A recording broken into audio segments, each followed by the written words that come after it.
Some days I think those cratered planets are my favorite. All right, we're checking the sound now. Hey, I think I did it. Yay. I think it's the 10th episode's the first one I would get the sound right away. Welcome to the Night Rider. I'm your host, Eppy Ravishaw. I'm terribly tired this evening, but what we're going to do is we're going to design a tabletop role-playing game live. We'll only get an hour's worth of that done, which, as it turns out, might not be a whole lot. The game we're going to do... Oh, yeah, I should bring it up. Where are we here? Focus on what's happening here. If you haven't been with us before, the game we're going to do is called...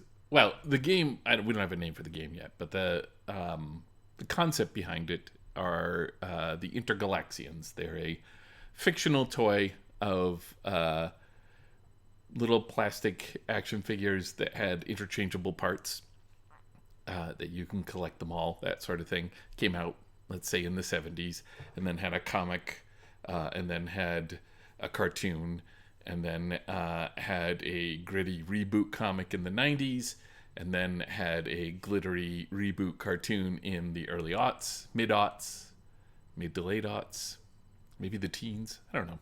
It's all made up. And then eventually I get the license for it. And that's where we are. The Intergalaxians are warriors from millennia ago. They were assembled, put into star torpedoes, shot at enemy spacecraft, big Star Destroyer-sized space vessels. They would hit them and dig into the hull and then take over the ship from the inside. But of course, you're shooting these people off into space. Sometimes they miss. And the characters that we play are the misses, the ones that missed their target and just kind of were left floating in space for thousands and thousands of years until no civilization that's left remembers who they were. And they land on various planets throughout the galaxy, and they are now trying to find each other. They're trying to... Maybe they're fighting old battles. Maybe they're trying to embrace their old culture. Or maybe they're trying to develop new culture, help out new people. You can play this as like knight errant kind of thing, or however you want. We're gonna figure that out. So that's 9 episodes worth. There's definitely more. We've got this thing. What we have before you right now is my litany of lies. This is just all the documents here are lies. Everything I write down is a lie until I make it true in the game. They're basically things that I either am interested in or want to have true, but haven't figured out how to make it happen yet. But I have kind of a better document here. It's starting to kind of collect things. Is this where we want to go? Yeah, we were looking at the dice. Somebody brought up in the chat a few episodes ago the idea of drop maps. Lots of the inspiration for this game come from toys that I enjoyed in my youth, in the late 70s, early 80s. And there was this one toy called the Mighty Men and Monster Makers by Tomy, or Tommy, Tomy, I think. But anyways, it was these plates that you would put into a frame, and you would assemble them. There would be like legs, torso and arms, and then head, and you could mix and match them, and then you would put a piece of paper on it, and you do like a rubbing with a crayon, and you would make your heroes that way, and then make up adventures about them. And I would like to recapture that, and doing that in the form of like creating your character is building your drop map. I think is a really neat thing. Haven't quite figured out exactly how that's going to work yet, but And unfortunately, I don't have a artistic ability that rises to this particular occasion. I made one attempt. This is all pencil on white paper, and I don't know if it'll show up. And also, my video feed is delayed, so I actually have to hold it up and fill the air until I can see it on video. All right, here we go. All right. Anyways, not great. So, I mean, that's why you hire artists, right? You hire people to make things look good for you. And so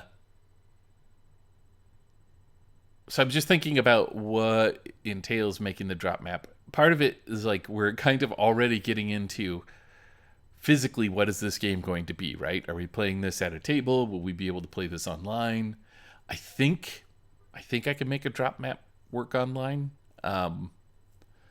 It's not too far outside the bounds of what I'm capable of at the moment, so I'm excited about that. But I haven't done any kind of built any sort of demo of it yet. You'll be the first to know when I do. So what I kind of want to do this evening, unless anyone has any, I should also point out that if you're in the chat, say hello. This is, I enjoy the back and forth that we have going with this. If you got questions, shout them out. If you have comments, if you think I'm doing something wrong, I'd love to hear it. Politely, obviously. But, yeah. Yeah, or if you have anything in particular you want to get out of, well, hello, Dan Ershak. If you have anything in particular you want to get out of this, let me know, because I'm still kind of working out what this thing is, and what I want to do with it. I'm kind of thought, this might be easy to show people how a game gets designed, but I mean, I'll be honest with you, very rarely do I only work on it once every week or 2 weeks for an hour. I usually, when I work on a game, it's kind of a sweaty frenzy.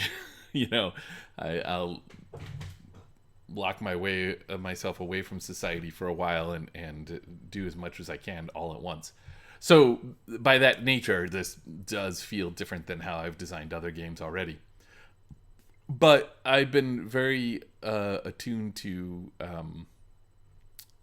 or not attuned. I've been paying attention to like how I learn things and sort of the questions, because questions people have, how to get from one point A to point B, and I'm trying to figure out like what I can say about that while we're doing this. So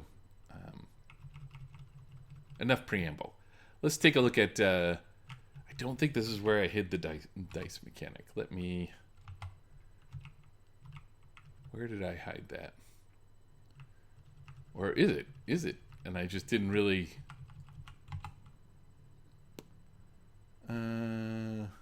Man, this stuff needs. I really do need to go through and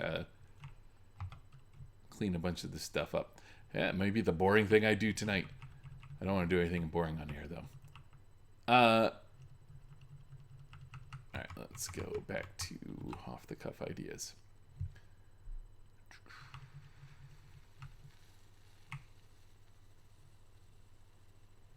I could have sworn we put together something about a dice map, but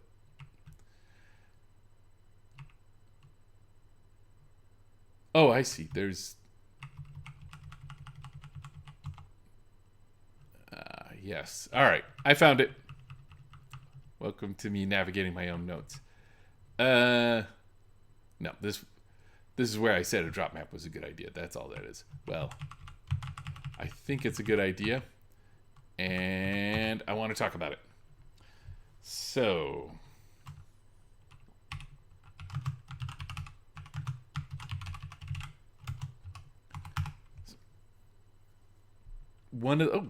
hello, Em. I didn't know you made it home.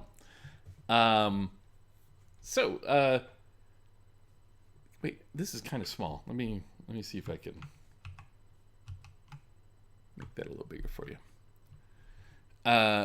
One of the things I've been thinking about with the drop map is like what can be represented on it, right? I would love for the drop map to be sectioned off in the different interchangeable parts.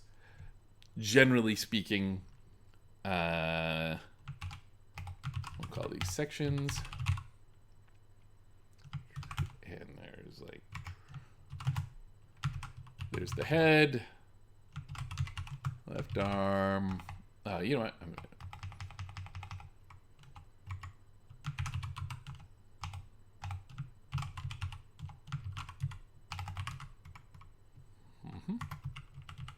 Because I've got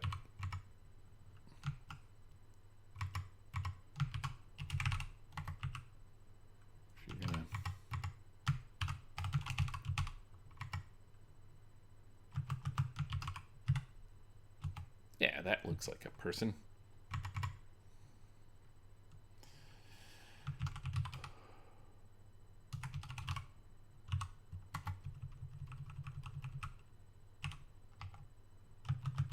There, it's close enough.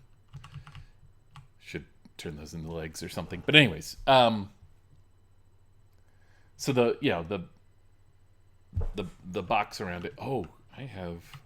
Nah, I don't want to get too into it because I don't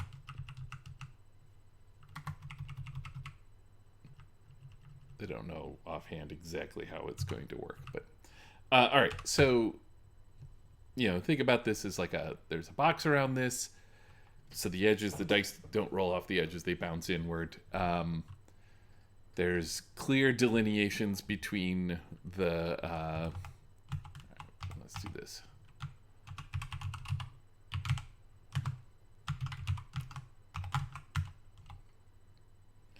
All right, walls to prevent.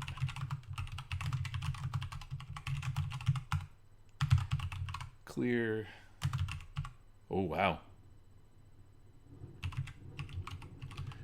Delineation's a word that I may have never. Yeah.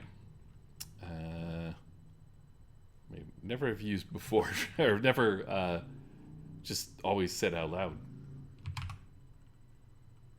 There we go. You got a spell checker, though.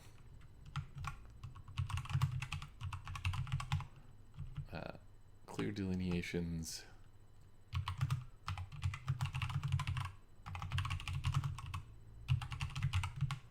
So we know like where the border between like where the left arm is or the right arm. Clear delineations. It should be clear.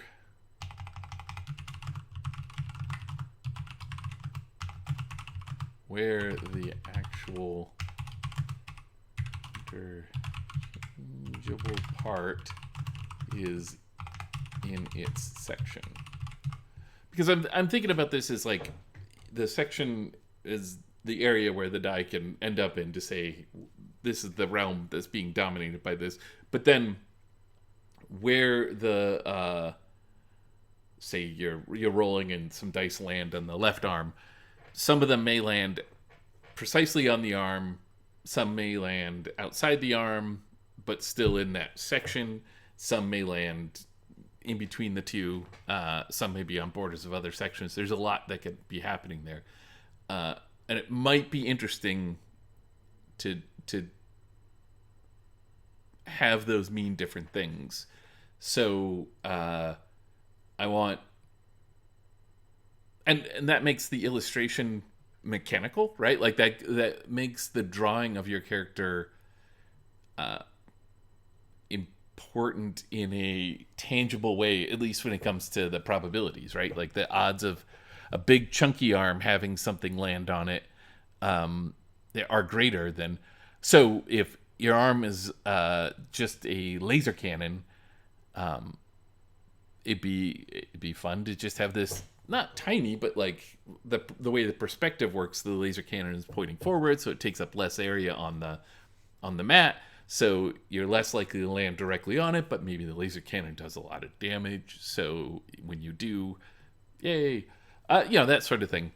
I think it would be fun to make the size of the illustration matter. But there's other things we can put in these, right? Like you can have, like you have a whole blank background. You can put like we go back to our beginning thing where we have the one of the vast and starlit spacescapes. You can have like a ringed planet somewhere behind you. Oh, that was actually one of the things. I'm pretty sure the Mighty Men and Monster Maker had like different backgrounds you could put in. I can't remember now. I just have this vision in my head of them. But anyways, and maybe that planet means something else too. So I think that there's a lot of opportunity here to make this stuff meaningful. The question is like I don't know how much is too much. I don't know if you want people when they roll to have some sense of what they're going for, like what they're rooting for, what they'd like to have happen. And if everything has meaning wherever it drops, you may lose that sense, right? Like you would have all right, so let's talk about this actually. Yeah. Wonder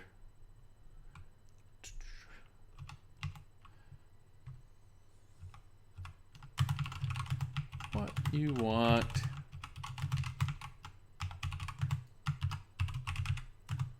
Oh, I'm gonna forget how I said this before, but like a while back, I back in the years of G Plus, if you can remember, if you're one of the old ones, I had made this post about like some of the things that you'd want from a game when you're designing it, and one of them is to put butts in seats. This is important. You want to like inspire people to actually play your game. Otherwise, I shouldn't say this is important. It's I think a lot. This is going to sound really catty. I don't mean that at all. But I think there are a lot of games now that don't necessarily do this, and I think it's okay that they don't. I think that the games are fulfilling their remit. They're doing what they're supposed to do by specifically not putting butts in seats. But at the time, and what I mean for this, because I have to make money, put butts in seats is just I want to make sure that people are excited to play the game. The game has to have something hooky or several hooky things in it that get people excited, and they bring an energy to the table and they play it, and then they take that energy away and they tell their friends, and their friends buy it and play it, and most importantly, they buy it because I'm trying to make a living at this. So that's it. That is going to be one of the things we want, but also there's yes, yeah, G plus. The asterisks before. Okay, so Blasmo into Wowie in the chat said Psy G plus with some asterisks around Psy, and when I first read that, I thought that was like some like profanity filter, which works too. But yeah, I miss G plus. It was a good technology for the community that I was in and had growing around that time. It was just I know it wasn't the best thing for everyone, but it really helped me at that time.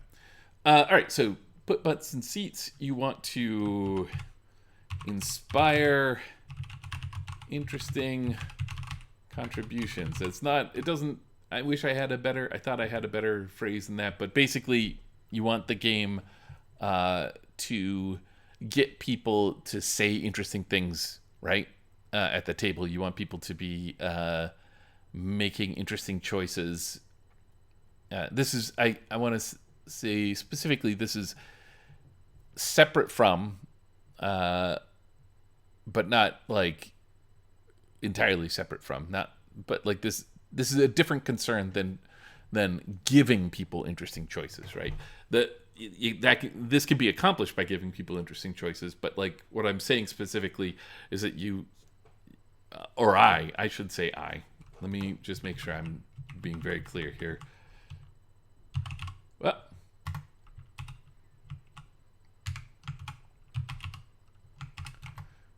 Yeah, because you may have different goals, but I want the game to help people say things that will entertain their friends.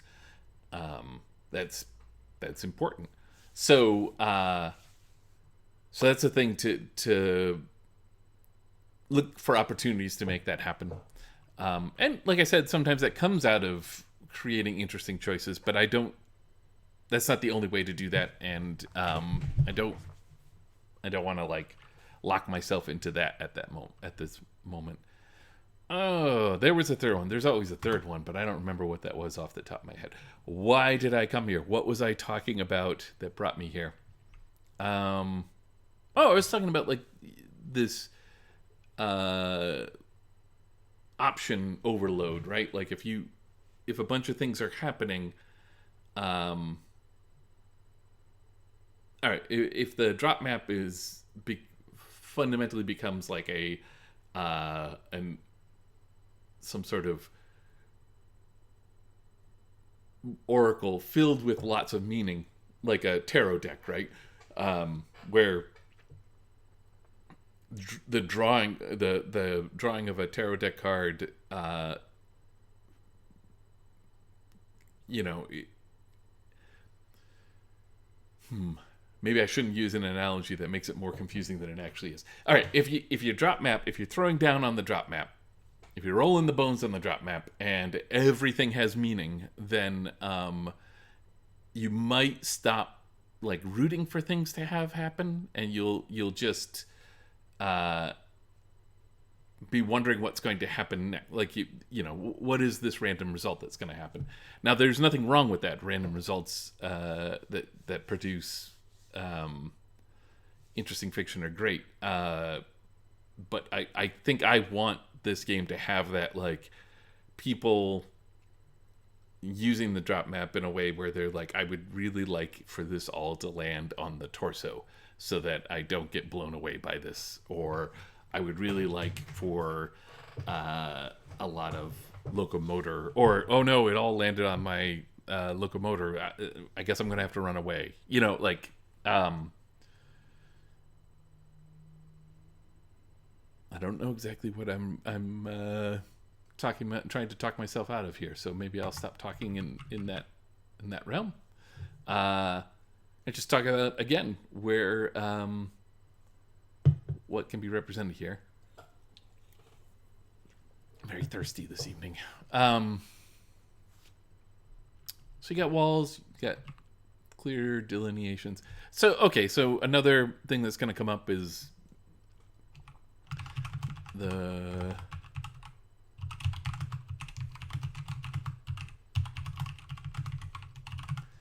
physical size of the dice will matter, because you are bigger dice will take up more area on it. So there's like a little bit of a, or will it matter? I guess that's, can we design it so it doesn't matter? Not sure, but I mean, we already have like some constraints here, but some of the constraints that I actually don't want to have happen. I had a conversation with, a conversation with someone who watches this on YouTube about, they were talking about assembling an intergalaxian out of the sort of all the parts you wouldn't legally be allowed to do, right? I think I talked about this a few episodes ago, but like as a kid, the first thing you would want to do is, or maybe not the first thing, but very soon you'd be trying to like fit heads all around the intergalaxy, on all the attachment points would be like a torso with 4 heads coming off of it.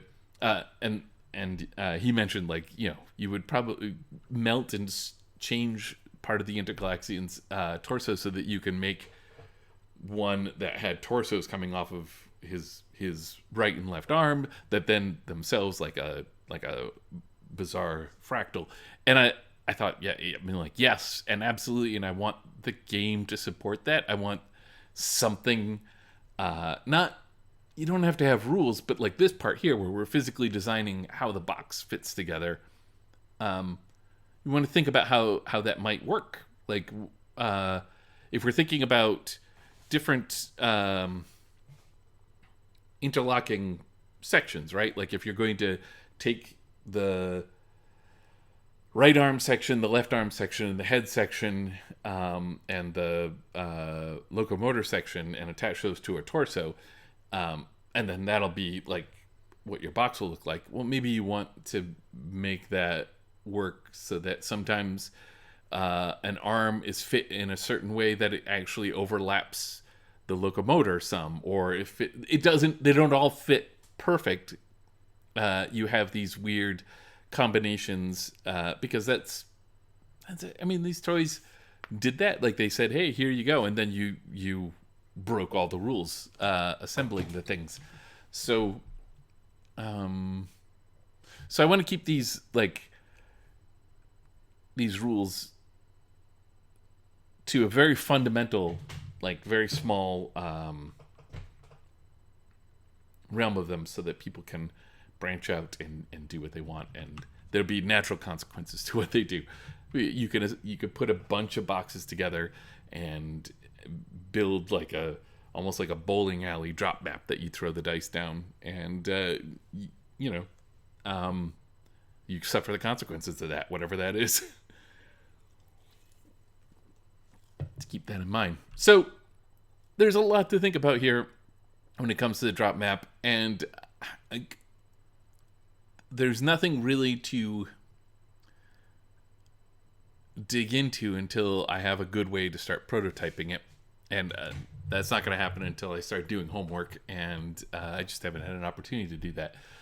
So let's step away from this for a moment, and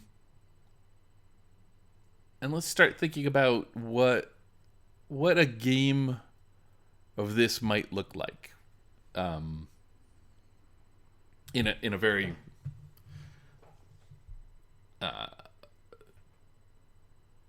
what is it, like the 8 miles up view, whatever. I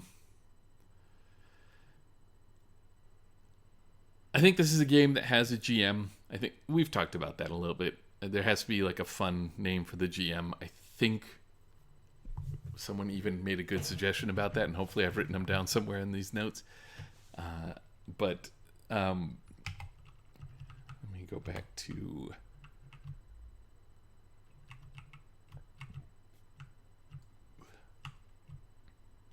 I'm going to just create a...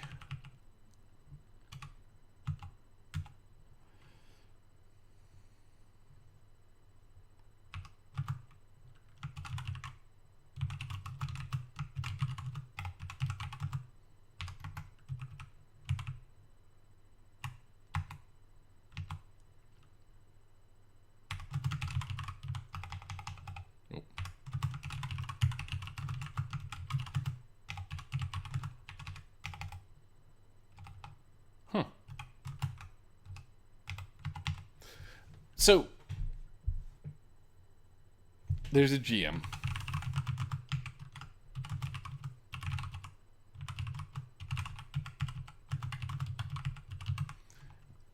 There's no good reason for there to be one. I just want to be able to GM this game. So, I guess that's a good reason. There's a party of players. I'm going to say other players. I really don't like... I like to be careful about... It's fine if, one player is called the host or the GM or what have you. But we should... I like to make sure everyone knows that everyone's a player. Like, that's the... Everyone's playing the game.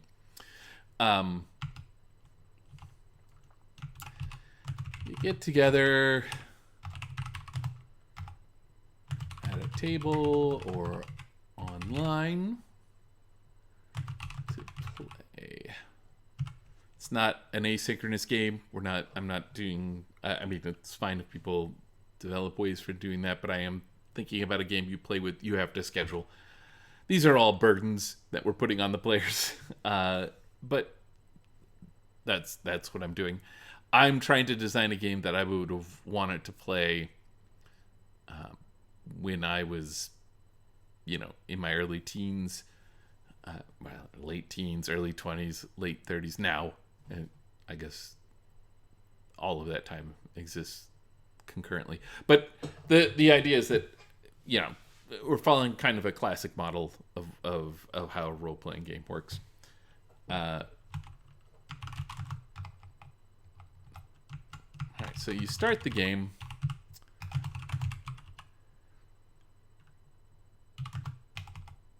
Each player... Now, before we get to starting the game, there's a party of other players. They play I don't think I specifically said that out loud before, that they play Intergalaxians. Let's even say roughly one apiece. These are things that we can assume, but let's not assume them. Let's state them.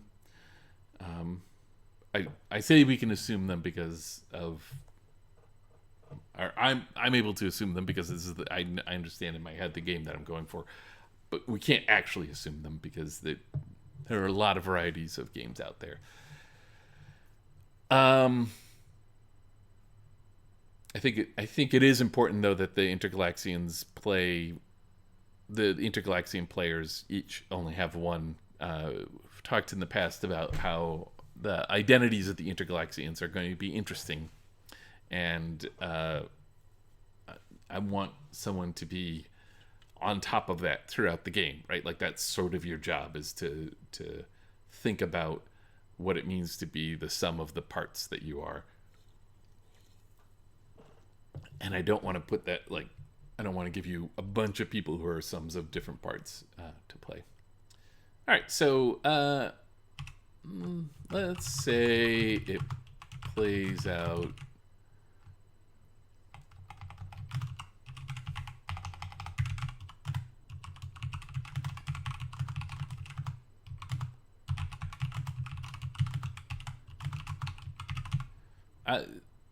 We in the days of conventions, way back in the days of conventions, games were designed towards a 4-hour session because that is roughly the amount of time a convention will give you to play, a slot. That's online. That is either at or beyond my very limit of how much I can play. There's something about playing in person for 4 hours being easier on me than playing online for 4 hours. I mean, I enjoy playing online. I don't have a problem with it. It's just that for some reason I'm done sooner, or I'm old, and that's what's happening. And I haven't played in person in a long time. I don't know. Can't make a good assessment one way or the other there. But so I'm thinking about this playing out a session in a couple hours, an arc or adventure plays out in a handful of sessions. Again, none of this is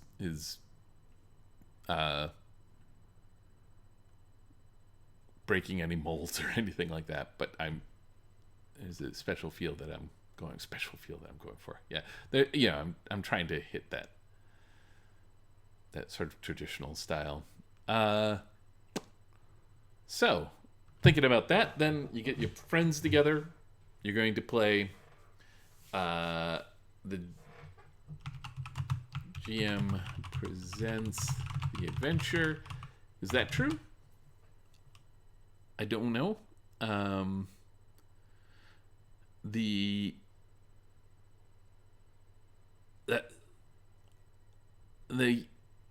That's how I would have designed this years ago.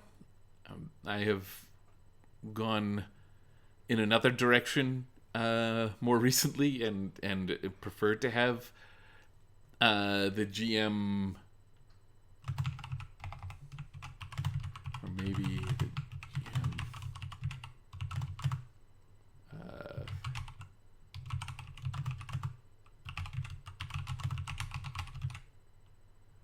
just give you like a fantastic or wondrous image or situation, and we build from there. That's definitely been a more productive way for me in recent years, so maybe I'll lean into that. We'll see. Oh, there's a comment in the chat. Dan Marashek says, I don't have much in-person experience, but over the years I felt that going beyond 3 hours online is tough for me too. Yeah, and there's something a little draining about playing online. Like I said, I enjoy it. A 2-hour online session is great. If the game's going really well, a 3-hour one is great. But once you hit kind of the 4-hour mark, I feel like everyone is like, should we maybe wrap it up? And then the main thing that keeps you from wrapping it up is that you have to schedule the next game if that isn't the case, or the continuation of the game, and it's a bad time to do that. Well, okay, let's talk about that for a little bit here. There's a secret in Swords Without Master. I'm going to let you in on a little secret in Swords Without Master. When you play Swords Without Master, I won't go over all the rules. I'm going to assume most of you are familiar with it, but I may be wrong. Check it out. But anyways, when you play Swords Without Master, you are generating these threads, these content. You say things that are interesting. Your fellow players say that's interesting. They write it down, and you start piling these up. And then at the end of the game, you have to, according to the rules, reincorporate these things. And that brings about the end of the game. Now, the thing, none of that's a secret. Those are straight out, those are the rules there. But the secret is this. That feeling you get when you successfully reincorporate something from earlier is a good feeling. It hits a certain center that in our brain that makes us, it's part of why we enjoy stories. There are now like whole swaths of fiction that are almost exactly just that, just like, let me remind you, or I shouldn't say now, this has always been like, there's genres that are like formulaic, and I don't mean that in a derogatory term, but the reason why they're formulaic is that they'll hit notes that you need to hit, right? And they'll be like, oh, you saw this at the beginning, and now we're showing you at the end. Weren't you clever for seeing it in the beginning? I know this is sounding like I'm making fun of it, but I'm not. This is actually just juicy pattern recognition that we tend to enjoy. And the fact that is the last thing that happens in Swords is not a mistake, right? Like, you're playing Swords in the beginning. It's a little like, I don't know where this is going to go. Nobody has any idea where it's going to go. It feels like maybe it's not going to go anywhere. And then it starts going somewhere. And then at the end, somebody reincorporates something from the very beginning of the game to say it was always about this all along. And it makes it feel very tight. It makes everyone is like, yeah, aha, that's great. And they have like a nice, good moment. And then the game ends. It just ends. So your last feeling of that game is that feeling. And that is so important, because that is the, like, we just went through 2 hours. It was, a lot of creative stuff is flowing out of us, which, drains the reserves a little bit. But we're charged up for the next time because of that good feeling at the very end. Like, that's your memory of the game, or that certainly influences your memory of the game. And this takes you forward on to the next game. That's good. And I want to make sure stuff like that happens in all of my game designs. It was something I discovered in Swords, and or rather discovered in Monkey Dome, which is the precursor to the swords. That's a whole nother story. And yeah, I want to hold on to it. I want to make sure it. I want to give that sort of.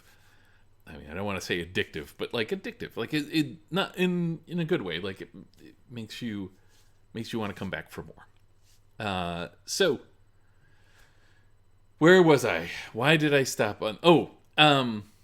So if you're playing online and you go past a certain amount of time, that's doubly a problem because you're tired, but then also your last memory of the game is being kind of tired. And I'm not saying that ruins any game or anything like that, but it's not landing.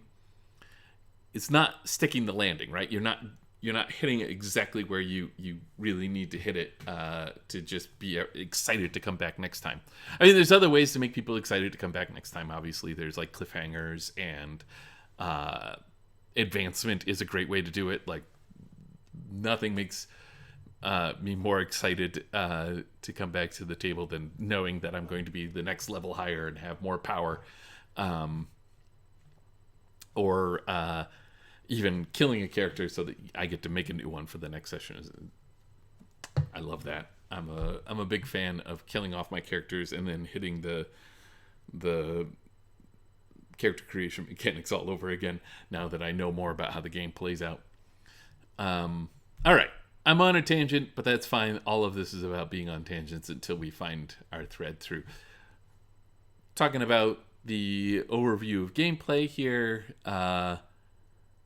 So the first question I have is like, what is it? What starts the game? How does it get going? Let me just go ahead and there we go. I think I want to specifically say that the GM presents a fantastic or wondrous situation or image, and we build from there. I think that I'm just going to go ahead and say that that's the lie we're going with right now. So I want players to bring something to this game, though. So, wow,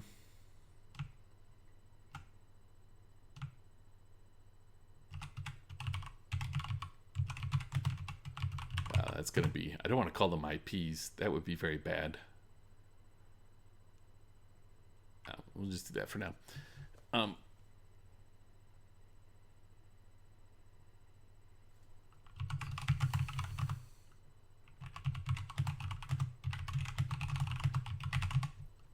mean, it'd be a nice inversion if instead of having the GM bring like a map of a dungeon or something like that, there are rules for the Intergalaxian players for setting up things that they want to bring that the GM has to react to. Because quite often, this sort of game, the story is about the players... Sorry, the story is about the heroes reacting to bad things happening. That just kind of puts you in this spot where the heroes are all about protecting maybe the status quo, or instead of like going out and changing the world. And I don't know if I necessarily need this to be a game about them changing the world, but I do like the idea of putting it in their hands, a method for saying this is what the adventure is going to be about. So the GM is like, this is our initial situation. I should come up with like an example of this. Like you're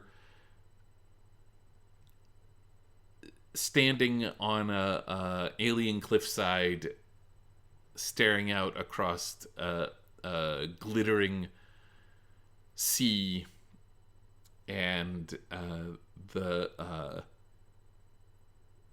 giant, pterodon-like birds are man, shouldn't have talked about swords partway through here. these giant alien pterodon size birds are diving and plucking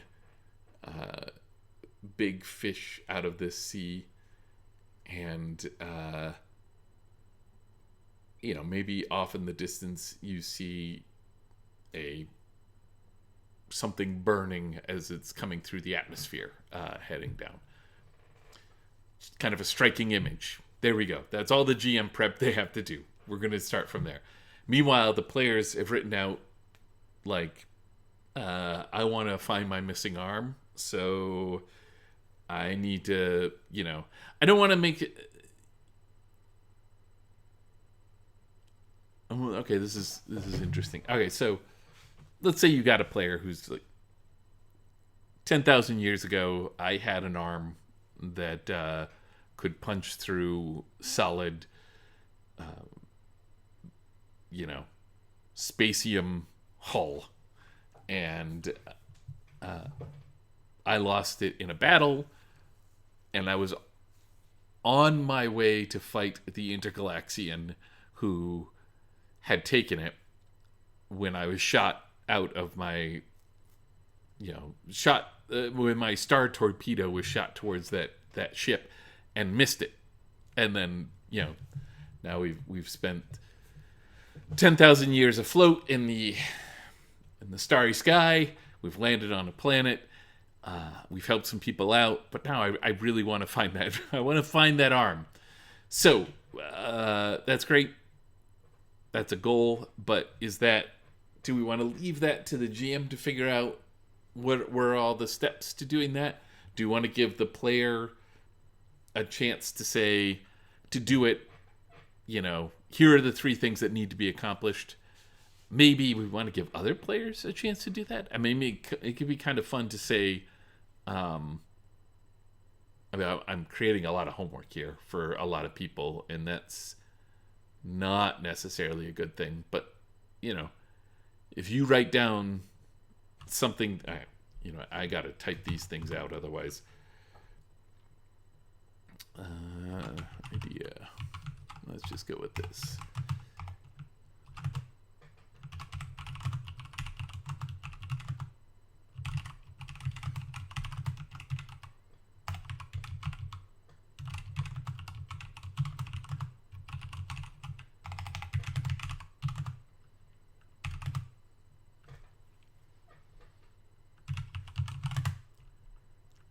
All right, so they write it down.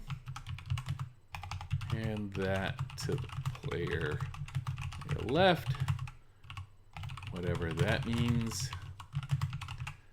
That player needs to come with, let's say, 3.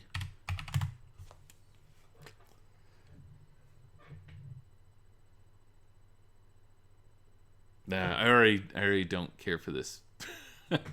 I was thinking, like, you hand it to the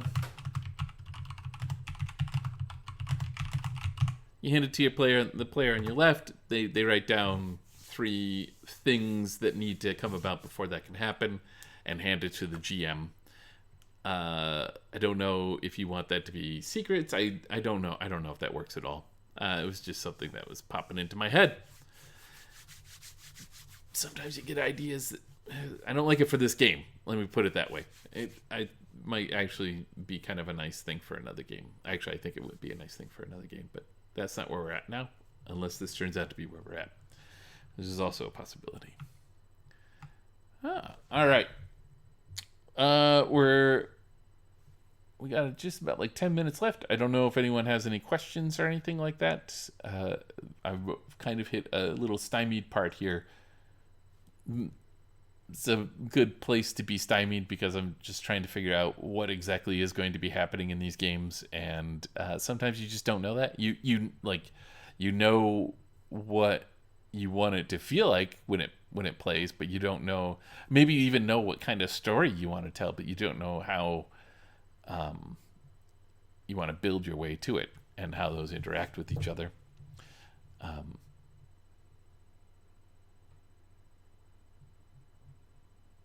I think that's something to figure out before, having having said all that stuff about the the secret to Swords Without Master and how it ends on this very energetic note, I might end up just petering off at this point while I think things through.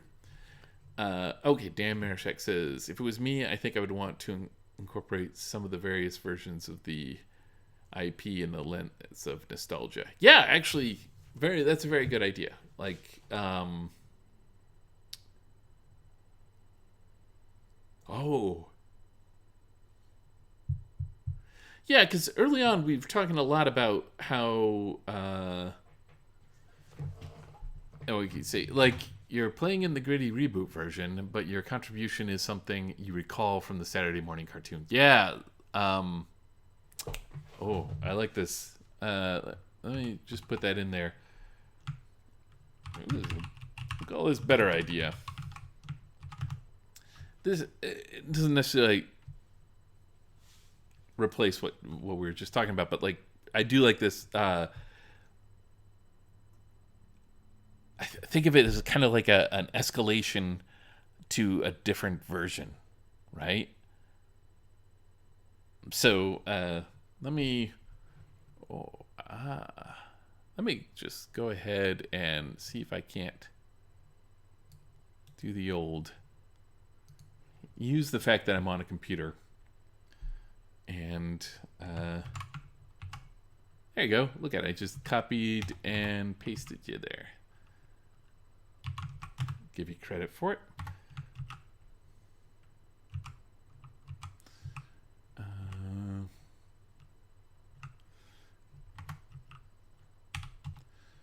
So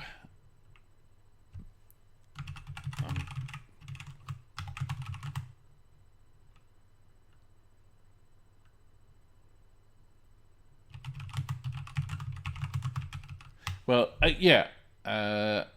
Let me talk out loud what my thoughts are. I think this is kind of a neat way to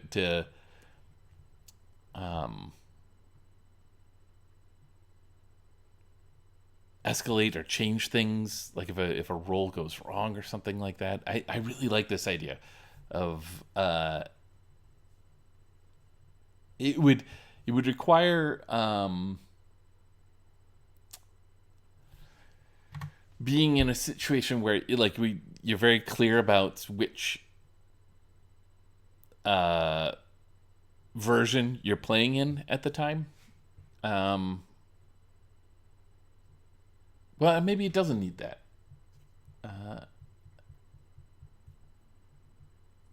It may just be enough to just like kind of put a little stamp on it. Yeah, like this actually would be kind of good for taking the from Swords and the bit where you write down the really sword and sorcery things that other people say.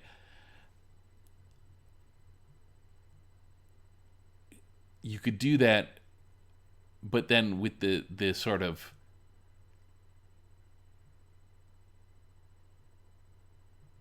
so you're playing the game, somebody says something that feels to you like very much from the Saturday morning cartoon. You could write that down, and then you put like a little symbol on it that implies the Saturday morning cartoon. Or if they say something that makes you think of the gritty reboot, you put it down and you do that. If it makes you feel, so it would be a fun way to add one extra layer to the idea, the what are essentially like motif style mechanics from Swords, but like have them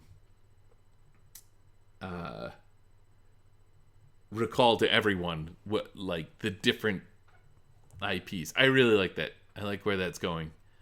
That is good high energy stuff for me to leave this on. Thank you, Dan. I'm gonna just type some of this stuff in here because nothing says high energy like typing.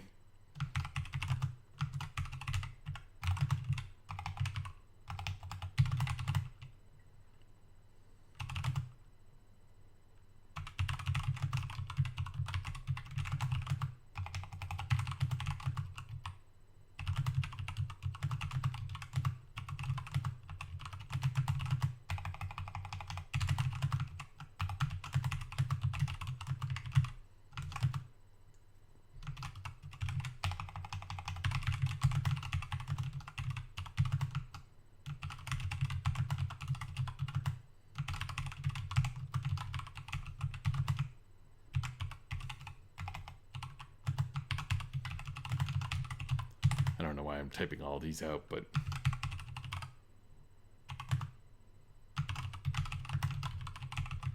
we all know what they are. Yeah, that's good. I dig it. I should probably do the sign-off stuff. Let me save everything here. All right. Yeah, thank you for joining me. I'm gonna try and keep doing this as many Tuesdays in a row as I can. It isn't gonna happen every week, and I actually have a vacation coming up soon, but we don't need to schedule around that. We don't need to know. I have been your Knight Rider. I'm Eppidiah Ravishall. This is where I tell you to like and subscribe, especially if you're on YouTube. I don't know if any of that really matters on Twitch. I don't know. You can find me on Twitter at Eppidiah. You can find me on the Mastodon. I'm gonna look up one of these days how you're supposed to do this, but again, it's at Eppidiah on dice.camp, which is the instance of Mastodon that I'm on. My website is dig1000holes.com. Very out of date, but a new one coming very soon. That's what everyone says. If you want to find out more about Swords Without Master, you should go to worldswithoutmaster.com. I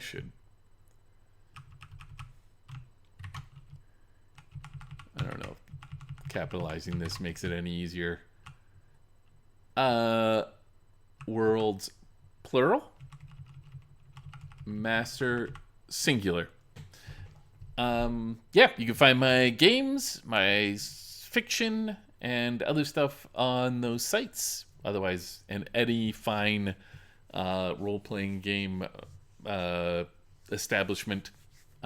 Thank you for joining me, and I should have a better sign-off other than awkwardly talking to you while I try and bring up my... Well, try to subtly bring up my program. Okay, thank you once again. We'll talk to you later.